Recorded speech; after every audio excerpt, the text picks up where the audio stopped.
It's a fluffy mic scratching. But I also have to hold my iPad, so unfortunately I can't do the usual triggers. So my apologies. But yeah, hopefully you guys enjoy some organic chemistry. I'm sorry if it gives you PTSD.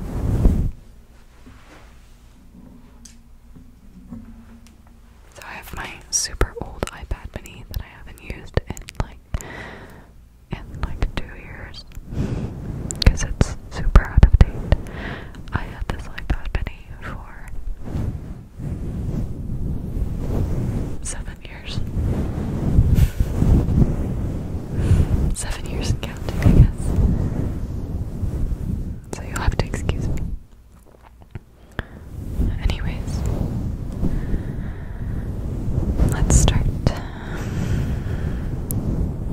4.8. Oh Lord. Chiral compounds that are optically active. Enantiomers share many of the same properties, including the same boiling points, the same melting points, and the same solubilities. In fact, all the physical properties of enantiomers are the same, except for those that are start from how groups bonded to the asymmetric center are arranged in space. One property that enantiomers do not share is the way they interact with plane polarized light. Normal light, such that coming from a light bulb or the sun, consists of rays that oscillate in all directions. In contrast, all the rays in a beam of plain polarized light oscillate in a single plane. Plain polarized light is produced by passing normal light through polarizer. You can experience the effect of a polarizer by wearing a pair of polarized sunglasses.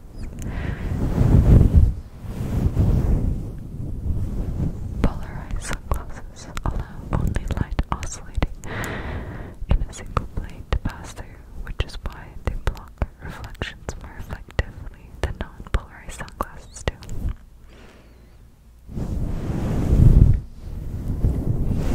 Who would know? Who knew? In 1815, the physicist John Baptiste Biot discovered that certain naturally occurring organic molecules are able to rotate the plane of polarization of polarized light. He noted that some compounds rotated it clockwise and some rotated it counterclockwise. He proposed that the ability to rotate a plane of polarization of plain polarized light was due to some asymmetry in the molecules. It was later determined that the asymmetry was associated with compounds having one or more asymmetric centers.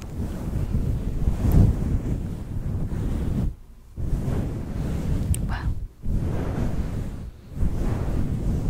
when plain polarized light passes through a solution of achiral molecules, the light emerges from the solution with its plane of polarization unchanged. An achiral compound does not rotate the plane polarization of plain polarized light.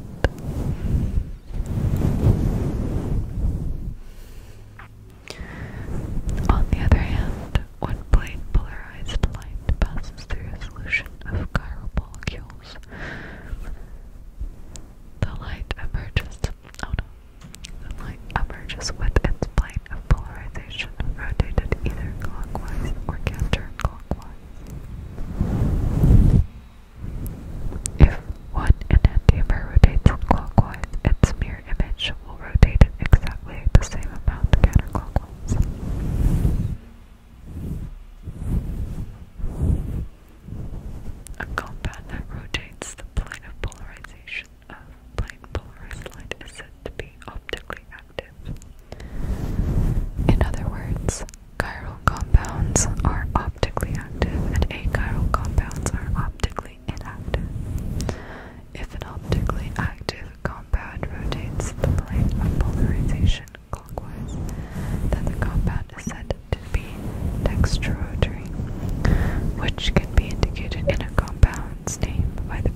eyepiece with a dial marked in degrees.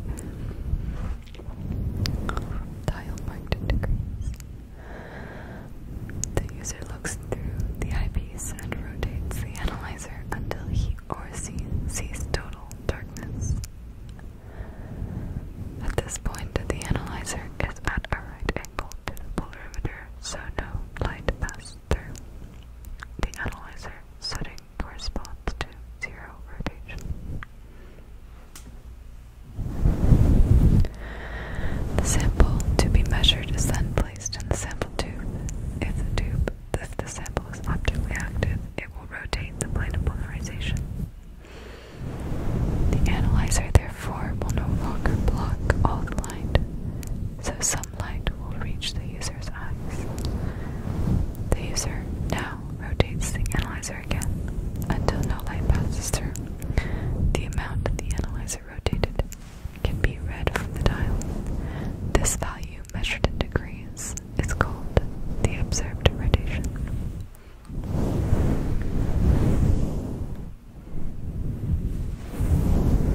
I'm getting tired just reading this. It's so boring. But I know this for my midterm coming up.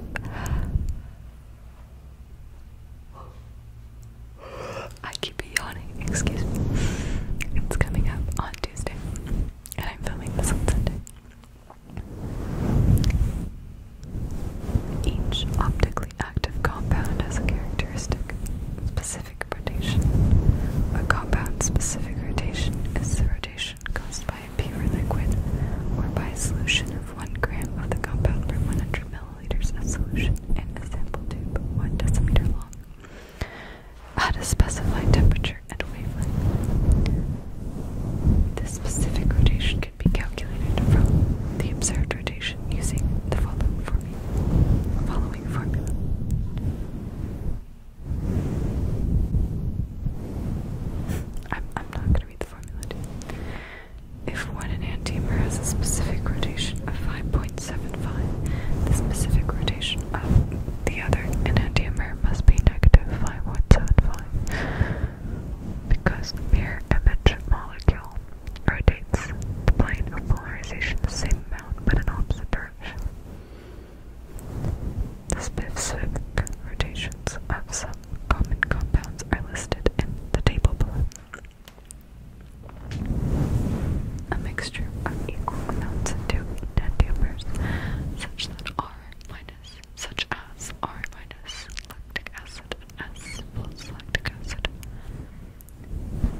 meso compound has two or more asymmetric centers and a plane of symmetry. If a compound has a plane of symmetry, it is a chiral, even though it has asymmetric centers. If a compound with two asymmetric centers has the same four groups bonded to each asymmetric center, one of its stereoisomers will be a meso compound.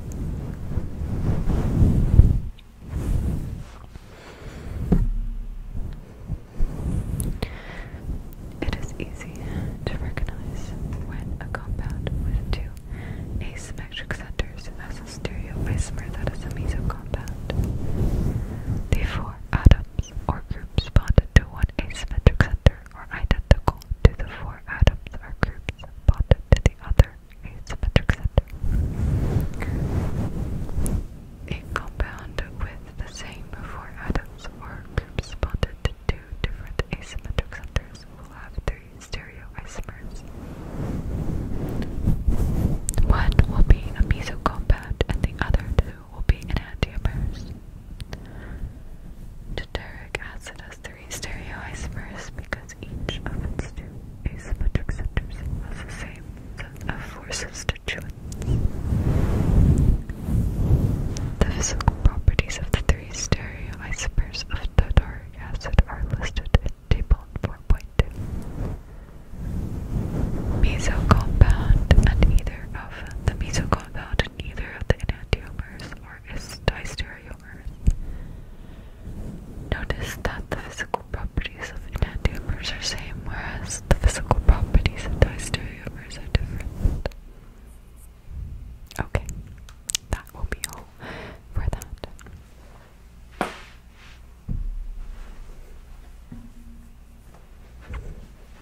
I will continue with some triggers for about 10 minutes.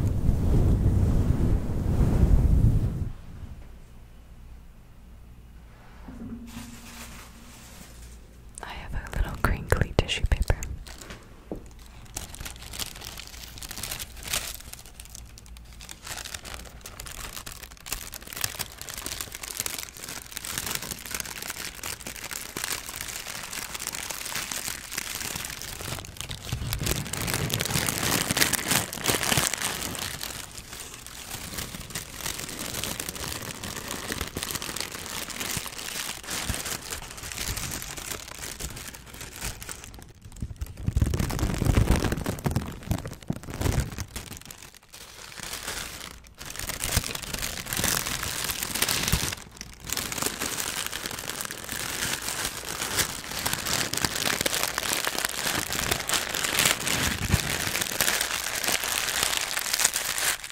Sorry if